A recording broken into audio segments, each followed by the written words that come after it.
So if you could come over here. Great.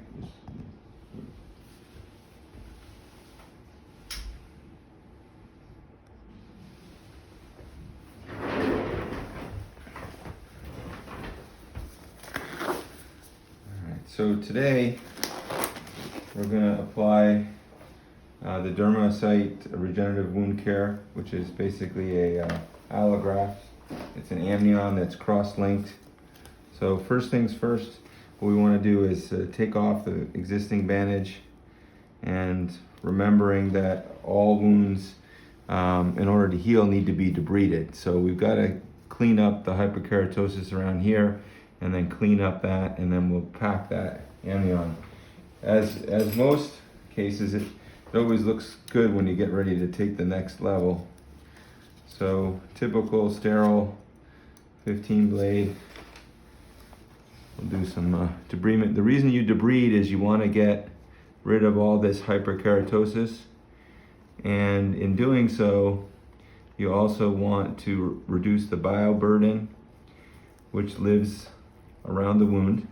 Obviously that'll take care of, suck up your nutrients, and you want to stimulate, see this undermining area here under the blade? You got to get all that out of there so that you can see it. On the surface it didn't look too bad, but you can see what's hiding underneath is all this other tissue. So you have other instrumentation like a tissue nipper.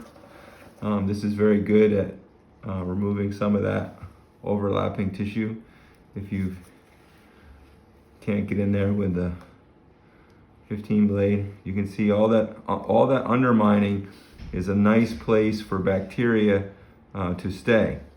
And if there's bacteria there, the bacteria is going to eat up your nutrients and make it very difficult for this wound to heal. So you can see this didn't look so bad on the surface, but you can see as we get into it, we've got a much bigger wound surface than it looked like. And we want this to remove all this necrotic tissue, and we want to stimulate this to bleed.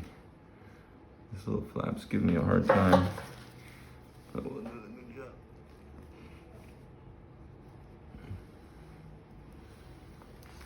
job. So a combination of tissue nipper and a 15 blade. Get this nice and clean. Stimulate this to bleed a little bit. See what we're doing, using the 15 blade, or you could use a curette to stimulate the wound bed to bleed. Up here at about 12 o'clock, you can see we've got some more tissue in the way. We want to get that out of the way. Now we've got a nice bleeding wound bed. Before we do the application, we're going to do a little saline flush. So we take a little saline, go ahead and put it right in the wound, irrigate that really well, get that cleaned up. And then we want to dry the surrounding area, and we want to do a little bit of measurement. So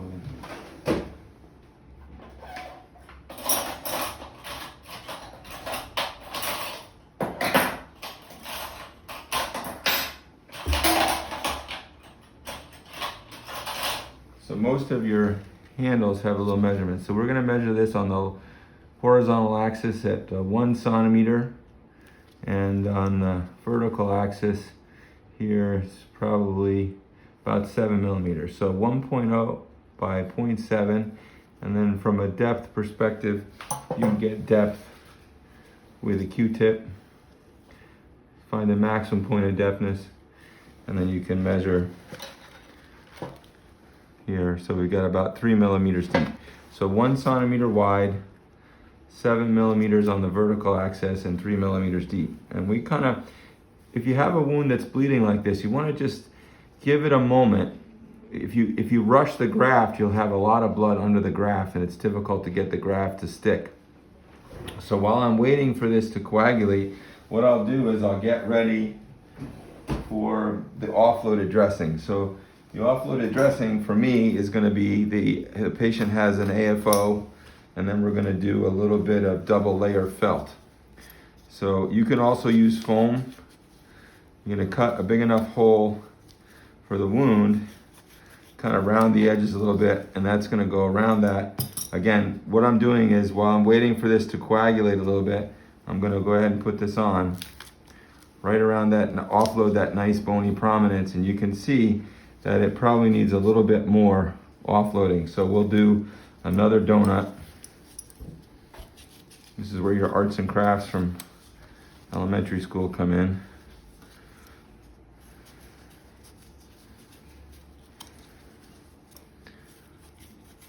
This is as important as the debridement, because if you don't offload the wound really well, it's not going to heal. So we can see that that wound is starting to coagulate nicely, almost ready. So while we're waiting for that, we're going to grab our graft, which is shipped to the office. It's sterilely packed. You open up the package, and there's the graft inside there. Do you see it? And that's an amnion graft. It's cross-linked. They're very fragile, so you want to handle them carefully. So what we're going to do, we're going to open that up. It's nice if you have a little, some sterile scissors. A nice area to work. So we're going to leave that right there. Get our sterile scissors. And I usually like to work with a little bit of that looks pretty good there. See a nice close-up on that. You see that wound looks nice and beefy, granular, bleeding, looks good. All right, so we're gonna pick up the graft.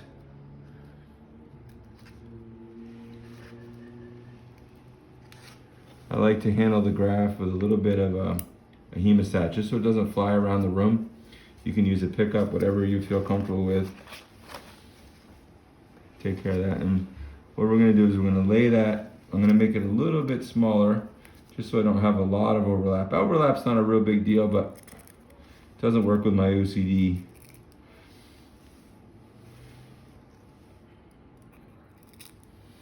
Okay, so we're ready to put this on. We wanna again make sure we have good hemostasis. Before we put this on, we wanna make sure that we have our next layer ready. So for me, I'm going to use a little bit of Adaptic. We want to have a barrier that maintains moisture.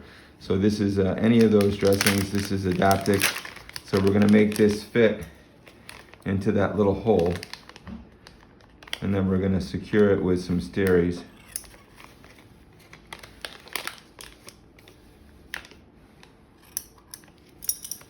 Okay, so we got this ready. Okay, so first things first. You make sure that everything looks good. We're gonna go ahead and place the graft right on the wound. As soon as it gets wet, it's gonna start to form. So you wanna have a pickup. You wanna make sure you just place it on there gently. See how it looks nice?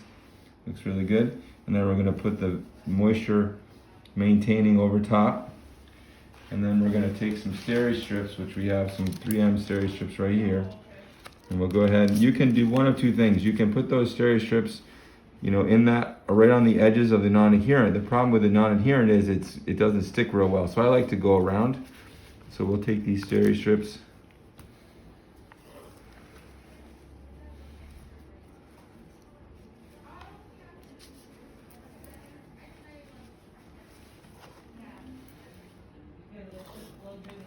So I'm using the Steri strips to secure the moisture maintaining right to the dressing.